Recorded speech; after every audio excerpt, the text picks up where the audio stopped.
Hi, everyone. First of all, thanks to the Community Relations Council for having me. Can you hear me okay? Yep, okay, great. So when I went to the first of this series of talks last month, I kind of felt like the commemoration season hadn't begun. And I must say, after the last couple of weeks, I don't feel that way anymore. And I promise not to mention the word Titanic. I heard someone on the bus this morning, an elderly lady, saying she was sick of hearing about the Titanic and didn't want to hear any more about it. And I felt like saying, it's the beginning of 10 years of commemorations and need to get used to it. In this talk, what I want to talk about is how the Easter Rising brought about popular support for Irish republicanism and how this unpredictable outcome was the product of the wartime context in which the Rising occurred. So I want to draw some linkages between the war and the Rising, sometimes seen as parallel rather than interconnected events. And the central argument I want to make is that although the Rising is now utterly synonymous with republicanism, I mean, if we know nothing else about 1916, we know that Patrick Pearse proclaimed the Republic outside the GPO.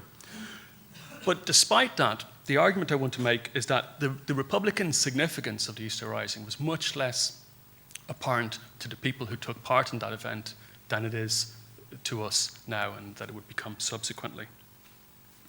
In other words, that many of the people who took part in 1916 saw themselves as fighting for Irish freedom from British rule, rather than specifically a republican form of state. And I want to also suggest why that is perhaps interesting and worth thinking about. And I want to sandwich the historical meat of this talk between a few reflections on the challenges which commemoration of this event specifically, I think, will throw up in the next few years. So just to say something about my research, it's, as Eamon said in his very generous introduction, my research for the last 5 or 6 years has been looking at very closely at the witness statements of the Bureau of Military History. And this is a picture of one of them here. And there were 1,773 of these witness statements were compiled by the Bureau of Military History in the 1950s, 1940s. And they became available about 10 years ago, in 2002, and they're really beginning to shape our understanding of what happened in the revolutionary decade. And the digitization of this collection, which is very, very big, will provide one of the ways in which the state remembers the centenary itself. Now, so these statements, they're basically narrative witness statements of first-person testimony given by people who took part in the War of Independence or the Easter Rising. They raise all sorts of problems because, for starters, they were recorded several decades after the events themselves, and they raise all sorts of questions about subjectivity and bias, the quality of memory. But why I find them so interesting, at the same time, they provide us with real insights into the experiences and the mentality of ordinary revolutionaries, people who we know much less about because, unlike Eamon de Valera, they didn't become leaders and make speeches. They didn't perhaps write letters or keep diaries like middle-class revolutionaries. So they give us a real insight into maybe the texture of the revolution from below. Now, I should say that this perspective that I'm going to be talking about today is only one perspective. I mean, I could just as easily talk about 1916 from the perspective of Patrick Pearse or James Connolly or women, and we would get a different perspective. But I think the view from below is interesting and throws up its own kind of insights. And that's what I will explore tonight. So where else to begin but with the proclamation of the Republic on Easter Monday? At about 12:45 on Easter Monday, Patrick Pearse formally proclaimed the Irish Republic, and in doing so, he transformed Irish history. And I think it's difficult to overstate the significance of this moment in on modern Irish politics, on the history of Ireland. The Rising was, if you like, propaganda of the deed, a propaganda gesture, but it was also more than propaganda of the deed, because for committed Republicans, the Rising, the proclamation itself, actually marked the establishment of a republic as an actual legal and living entity. And one consequence of the success of the proclamation, completely regardless of the military failure of the Rising, was the emergence of a popular nationalist movement that by 1917 had united around the demand for a republic rather than any other form of political independence. And certainly rather than home rule, which became discredited as a nationalist objective or aspiration by 1919. And another consequence of the success of the proclamation was not just that republicanism became the objective of most nationalists, but also the legitimization of political violence, that is, the use of violence for political objectives. And not just during Easter week, but during the War of Independence, during the Irish Civil War, from the perspective of militant Republicans, through the IRA campaigns that have taken place almost every decade over the last century. So it seems to me that 1916 is tricky, and it's complicated. There's a paradoxical aspect to 1916, and that is, on the one hand, it's very controversial. For example, the legacy of the Easter Rising during the Troubles is perhaps not just controversial, but it's dangerous. It's something that really needs to be treated with caution, something you put into a box, handle with care. And of course, for that reasons, it's very controversial. It's a legacy to be attacked or to be proud of or to be denied or to be ignored. So on the one hand, the legacy of the Easter Rising is a very controversial thing. But on the other hand, because of the Easter Rising's iconic status as the moment of Irish independence, it also has this much more benign function in Ireland, particularly in the Irish Republic, in that really it sort of signifies independence. And the major commemorations of the Easter Rising tend to be these moments where we sort of look back and take a stock taking of, what has Ireland achieved. So if we consider many of the experience of recent decades in particular, I think the Troubles adds a particular dimension to the sensitivity around the Easter Rising and to how we must remember the Easter Rising in this sort of post-peace process era, because many of the questions about Irish history and Irish politics that divided Ireland during the Troubles find a particular resonance in the Easter Rising.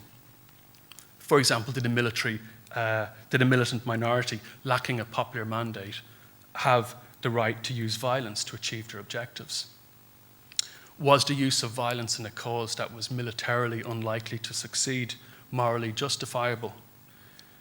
Could the use of violence be justified by subsequent political success or subsequent political popularity? I mean, these are questions central to 1916, but they were questions very much bound up in the Troubles. So for this reason, I think that the commemorations that will take place over the next decade, of these commemorations, the Rising will probably be the most controversial. In contrast, for example, to commemoration of the Great War, where Catholic nationalists and Protestant Unionists fought side by side in the same army, the memory of Easter 1916, I think, offers far more potential to divide than to unify. And we only have to look back to earlier commemorations, as Margaret will be, to the 50th anniversary, to see the need for a very careful remembrance of commemoration. I think possibly if commemoration is done well, a lot of people won't pay much attention, but if commemoration is done badly, people will notice. So that's one kind of problem with the Rising, the complexity of how it's remembered through commemoration. I think a second problem with thinking about the Rising is its kind of iconic status. And one recent study defined an icon as an image which transcends its original historical context to embody alternative meanings. So if we think of Che Guevara, most of us are probably thinking of the Corda photograph of Guevara and reading our own values into that rather than actually thinking about the historical life of Che Guevara in its context. And one test of an icon is that the myth, the idea that the image represents, assumes a superior level of reality to the historical event itself. And I think, personally, the Easter Rising passes the test of an iconic or a mythical event. It has become a symbol of nationhood that lends itself to endless reinterpretation, and new meanings are read into it in light of things that have happened long after the event itself. So, for example, when the men in suits arrived from the IMF a couple of years ago in Dublin, the Irish Times responded with an editorial with a picture of the rebels, saying, "Is this what the men of 1916 died for?" But it had nothing to do with them. It happened many decades afterwards. When Martin McGuinness ran for the presidency in the South this year, 2016 became part of the debate. And the debate was really about the legacy of the violence of the Troubles, but the debate was conducted through 1916 and its commemoration. So I would argue that most of the time when we talk about the Rising or argue about the Rising, that we're actually talking about the myth of the Rising, what the values and ideas that we subscribe to the Rising, rather than thinking about the Rising as a historical event in its own context. So that's what I want to do in this talk.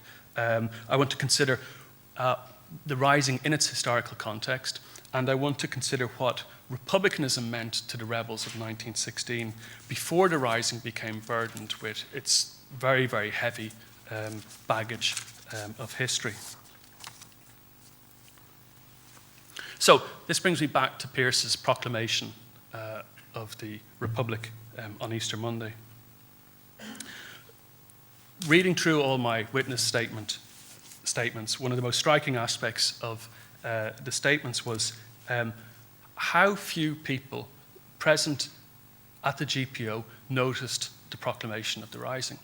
Very few of the witness statements refer to it or describe it. The history books tell us that the Republic was proclaimed from the steps of the GPO, but many of you will know that the GPO doesn't have any steps. The plot deepens. Some people say Pearse wasn't actually outside the GPO, he was at Nelson's Pillar. And the accounts in the witness statements, well, first of all, very few of them mention it, but then there's similar sort of discrepancies in those accounts. So what the accounts and other evidence suggests is that the proclamation of the Republic was an underwhelming moment. And perhaps lots of the great moments, iconic moments of history at the time are not really noticed or given the attention that they get later.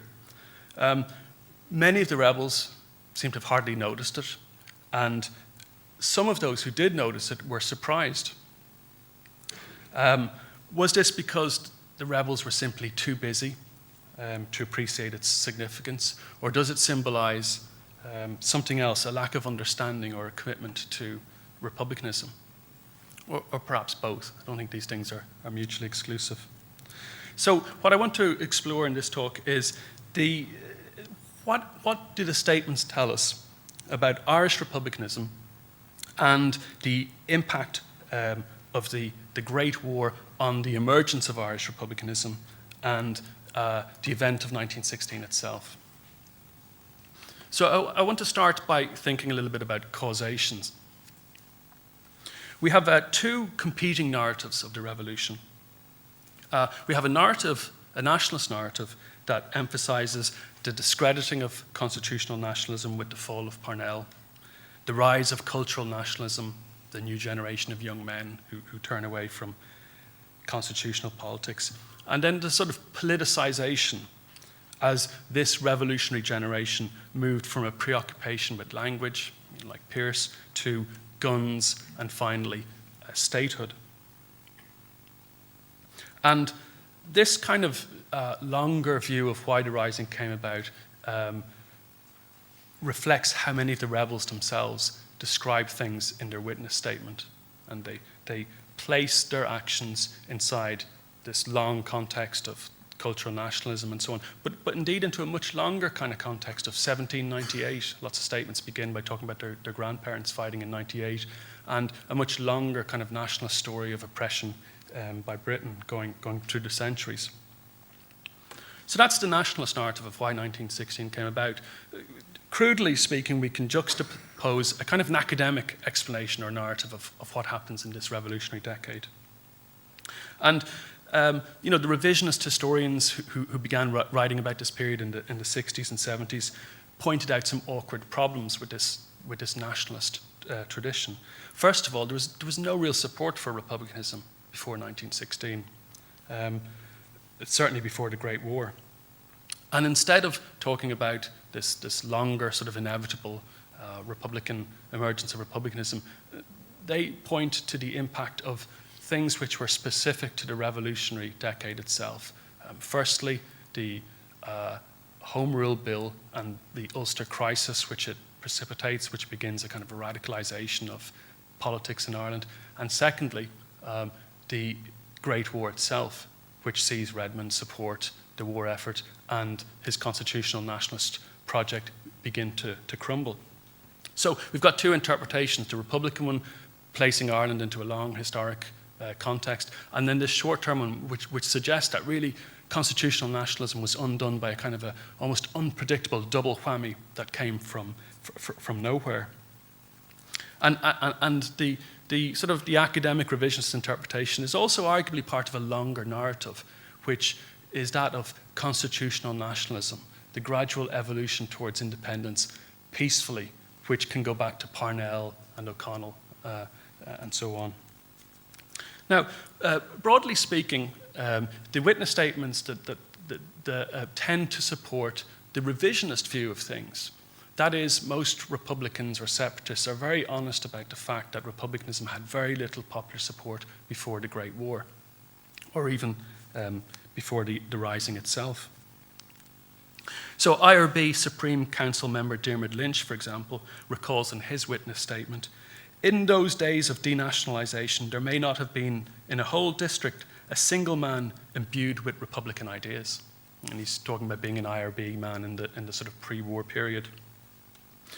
The experience of Robert Kelly, who was an IRB centre in Newry, an IRB organiser in Newry, was typical of many provincial Fenians before the Great War. He infiltrated the Gaelic League and the GAA. He established branches of the Irish Ireland Society in Cumlanale. He ran the local trades council. He got up campaigns against army recruitment, against English imports, against English imperialism. But ultimately, he was unable to sustain a separatist agitation in his hometown. And he concluded, in his own words, that Newry was, from the separatist viewpoint, rotten.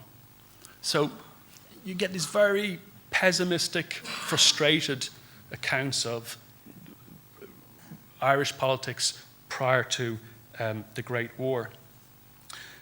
Even sympathetic observers tended to regard the IRB as a kind of anachronistic throwback to the 19th century. So Kevin O'Shiel, for example, records in his witness statement, "Every sizable town possessed a tiny sprinkling of die-hard separatists. They were respected as idealists living in a world and an age to which they did not belong."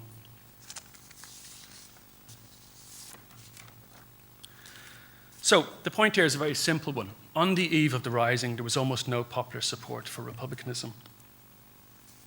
And while it's true that a complacent IRB leadership had been transformed in 1912 by the return of Tom Clark from America and the involvement of young Turks, many of them from Ulster, like Bulmer Hobson, the impact of this takeover on the IRB was retrospectively exaggerated by what would happen after 1916. It was by no means clear that republicanism was on an upward curve before the Rising itself.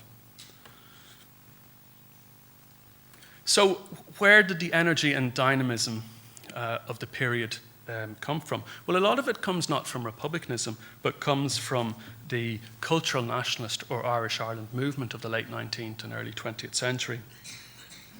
And although there was no necessary contradiction between cultural nationalism and support for Redmondism, the success of the Gaelic League and the GAA in promoting the idea of a distinctive, even separate Irish identity, strengthened the arguments of those who believed that real independence necessitated actual separation from Britain rather than some sort of devolved self-government within the UK or British Empire. And perhaps the most significant, if unsuccessful, development was the emergence of a new movement, Sinn Féin, in the early 20th century. But this was a movement which, despite winning the tactical support of Republicans, didn't aim to achieve a republic, and didn't, and this is often forgotten, didn't support the use of violence in achieving self-government. So IRB activists like Pat McCartan were frank in attributing their support for Sinn Féin before the Easter Rising as a consequence of the weakness of republicanism. A republic did not appeal to the masses as they considered its attainment impossible, McCartan wrote in his witness statement. Outside the IRB, there were few Republicans, and Griffith knew it, and so did we. We were mere propagandists, and we realised it. So again and again, you get these statements, these frank admissions of the ideological weakness, the political weakness of republicanism. And if you look at the accounts of Fianna Éireann members, which was a Republican youth group, sort of based on the Scouts, I mean, Fianna Éireann was one of the few explicitly Republican organisations of the pre-1916 years, and it was one which produced many of 1916's leading rebels. But even here, their witness statements suggest that cultural nationalism, Catholicism, and militarism were much more important and prevalent ideological values than republicanism as a kind of political philosophy. And these influences, cultural nationalism, Catholicism, militarism, were also central within the Irish Volunteers, which was set up in 1913 to counter the threat posed by the Ulster Volunteer Force. And although much of the rhetoric of the Irish Volunteers, with its emphasis on manliness, armed citizenship, and the inadequacy of parliamentary methods as a means of winning self-government, was Republican in tone, popular support for that movement came more from the Irish Ireland movement and popular nationalist sentiment than from republicanism. And we know this because when Redmond chose to support the British war effort, the volunteers split, and the overwhelming majority of the volunteer movement backed Redmondite nationalism rather than separatist or republicanism.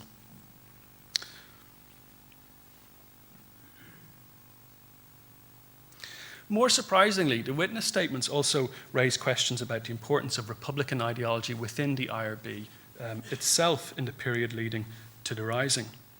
So volunteers sworn into the IRB during this period describe remarkably perfunctory ceremonies. Eamon Ceant swore me in looking over the wall of the Liffey, Liam Tannum recalled. He didn't say anything more about the ceremony, seems to have been brief. Ceant swore another volunteer in on a busy street in Dublin. You needn't raise your right hand, just remove it from the handlebars of your bicycle. And when John MacDonagh, brother of Tom, joined, he claimed that Ceant was unable to remember the oath. And I think potentially there's a serious issue here, which is that the extent to which some of these recruits into the IRB, or indeed even someone swearing them in, like Ceant, who had been a devoutly Catholic Irish Irelander who joined the IRB in late 1912. The extent to which these people could be considered Republican in any meaningful sense of the word is questionable. And arguably, what the IRB has become on the eve of the Easter Rising is a very effective means of secretly coordinating a military uprising, rather than a movement committed to the dissemination of Republican principles more broadly.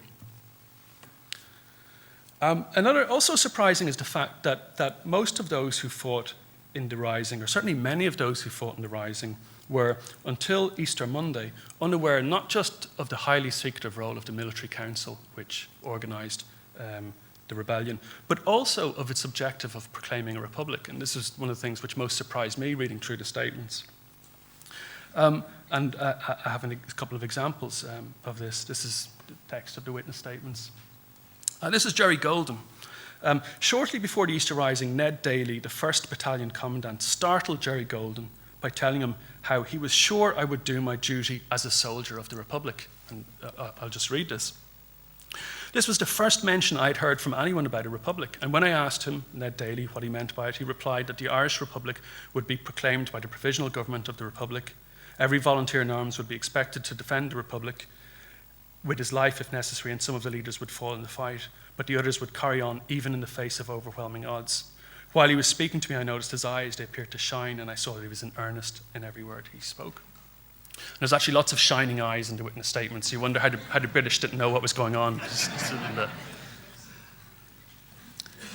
We have another example. Min Ryan, one of the many women who took part in 1916, cornered Tom Clark in the kitchen of the GPO where most of the women were confined. And she asked him what the whole thing was about.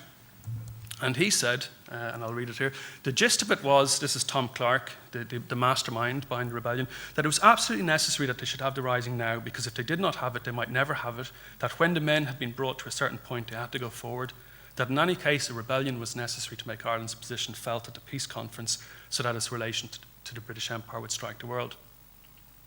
I asked him why a republic. He replied, you must have something striking in order to appeal to the imagination of the world. He also said that at all periods in the history of Ireland, the shedding of blood had always succeeded in raising the spirit and morale of the people. He said that our only chance was to make ourselves felt by an armed rebellion. Of course, he added, we shall all be wiped out. And another thing you get in the witness statements is the rebels hearing these wiped out comments and going, oh, hadn't thought about that. You know, they thought maybe there was a quite pragmatic strategy behind the rising.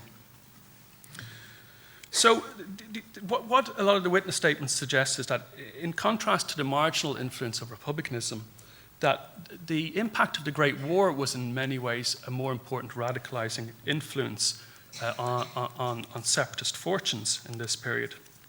So what these statements here express, and I won't read them out, expresses the frustration and the humiliation and the pessimism that many Republicans and separatists felt about popular nationalist support for Redmond and for the British war effort in the summer and autumn of 1914. And rather than the 1916 being a consequence of sort of Republican strength and a growth in support for republicanism, in many ways it was a desperate, frustrated response to the marginalization that many Republicans experienced in this period. And again, they're fairly, many of them are fairly open in the witness statements in saying this. You know, to give you the final line there from Dan McCarthy, something must be done to save the soul of the nation. I mean, I think that also accurately reflects the thinking of some of the leaders. So, as early as September 1914, the outbreak of the war had allowed the insurrectionists to commit the Supreme Council to rebellion. And it's worth bearing in mind that this occurred against a very unfavourable background. The volunteers had split, with the vast majority supporting Redmond, and the war effort itself was popular. So the arguments that insurrectionists put forward in favour of the rebellion were entirely premised on the Great War. The war provided rational arguments for insurrection, a distracted Britain, a powerful ally in Germany, the prospect of weapons. Even defeat in wartime could be transformed into victory should the Germans win, as most separatists expected they would. And critically, the war provides vital ammunition in the all-important debate between and within republicanism as to whether there should even be an insurrection. So W.T. Cosgrave and Ernest Blythe, for example, both take part in the Easter Rising, but they're both very sceptical about whether there should be one.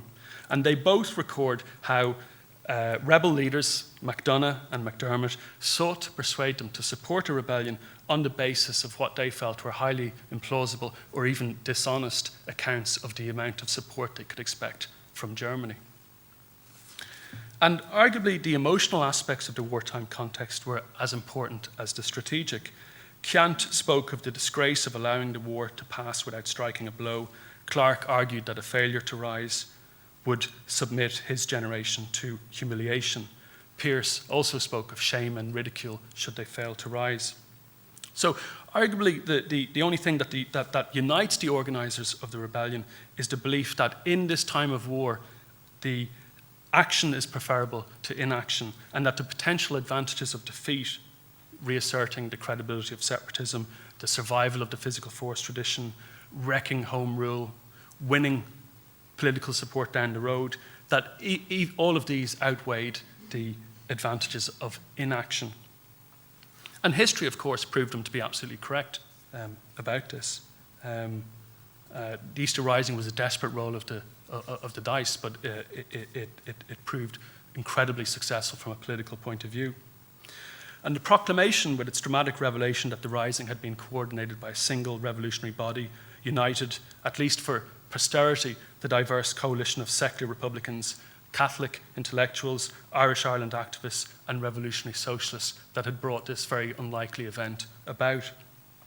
And the ritualistic reenactment of this moment each Easter every year would also reinforce a powerful impression of ideological coherency that the Rising didn't embody at the time. And it was a testament to the success of the Rising that, as an act of propaganda, that the Republican tricolour, which commanded surprisingly little public recognition at the time, would soon be taken for granted as the unquestioned symbol of Irish nationalism and the Republic its natural objective.